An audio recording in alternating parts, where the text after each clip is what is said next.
action. But how will all of these overnight cues impact our own markets? We have our research team joining in with how the trade setup looks like and the stocks that you need to keep on your radar in today's session. First up, Vinny joins us to get all the market cues you need to watch out for. Vinny, good morning. It's been a very volatile week for Dalal Street. What's the setup looking like?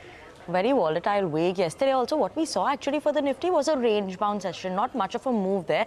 So what we're expecting maybe a muted move that one could watch out for today in the Nifty. But yesterday Nifty ended just near the 25,000 mark. Broader indices, so when you look at that, that ended in the red. And Nifty Bank, that was the only one which was standing out quite sharply, gaining around more than 500 points. So we are top gainers, whether you look at it like a Kotak Bank, HDFC Bank, Axis Bank, surely were among the top performers in the Nifty Bank and obviously supporting the Nifty 50 itself as well. Pharma, on the other hand, that was a top drag that came in the markets yesterday. So Lupin, Cipla, Torrent Pharma among the top losers that we saw in the pharma indices, and obviously there was some bit of a news flow that caused a bit of a jitter, but keeping an eye out on today how pharma is performing, because there's some bit more of a clarity that's coming from brokerages in terms of the channel that we see, the Medicaid channel. So keeping an eye out on that, how that will be impacting the pharma stocks today. FII flows, that has remained, FIIs remain sellers even in yesterday's trade, so they have been sellers for a while, but DIIs have not been matching to the FII selling number in the last two trading sessions. So let's keep an eye out on any impact on that front. And key cues that we're watching out for, obviously the CPI number, the US CPI number that came out for September, that is a reason we're keeping an eye out on the markets. If any move that we see on that front, TCS's numbers, keep an eye out on that. We had Ireda, Tata, Elxsi also, so our earnings related move is what we're expecting, as well as just an eye out because NSE said that they will be stopping on the weekly expiry of Financial Services Index as well as the Nifty Bank and Mid-Cap Index. So keeping an eye out on that on the back of the markets today.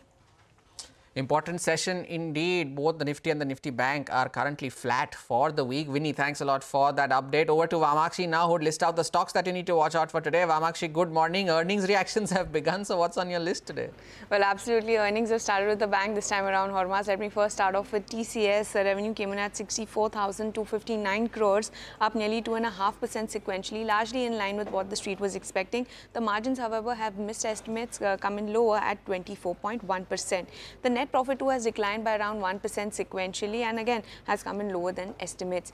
Ireda is the next one I'm watching out for. The AUM has seen a growth of 36% YOY and 2.15% sequentially. The NIM has also improved to 3.34%. The asset quality is largely stable with the GNPA at 2.19% and the NNPA at 1.04%.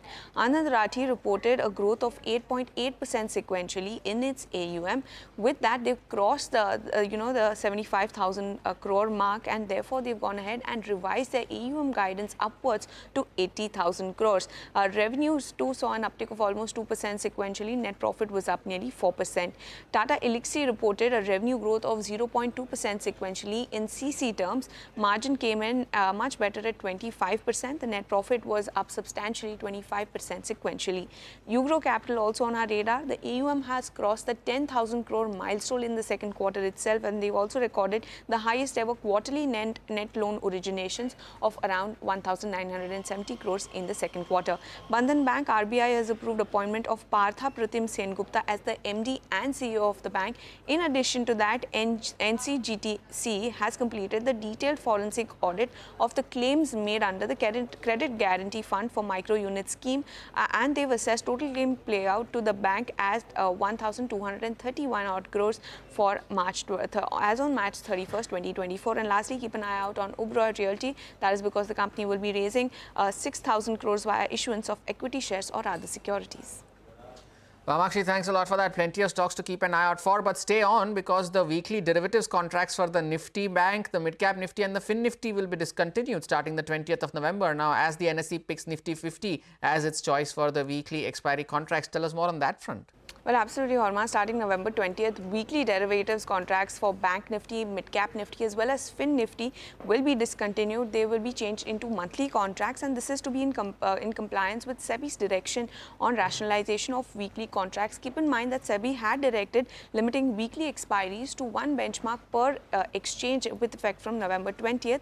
The last trading dates will be on your screens. Bank Nifty, it's November 13th. For Mid-Cap Nifty, November 18th, and Fin Nifty, it's November 19th.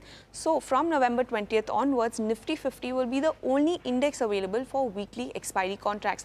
Let's also assess the impact on NSE. Bank Nifty contributes nearly 50% of NSE option premium volumes as per IFL Securities, and this in fact is NSE's biggest contract. Across 3 expiries, which includes Bank Nifty, Fin Nifty and Nifty Mid Cap, the impact is expected at nearly 60% of the volumes. Given some spillover into other contracts as well, they're estimating the net impact on NSE's full year volumes to be around 30 to 35%. But on the other hand, NSE's loss could be BSE's gain. It's positive for BSE because BSE's option tariffs are nearly 7% lower as compared to NSE, and therefore, given that now there will be only 2 weekly expiries among both of these exchanges, there are chances that BSE's market share gains could accelerate. So overall, bodes well for BSE. Important developments there. Vamakshi, thanks a lot for that. Keep an eye out on BSE in today's session. Time for a short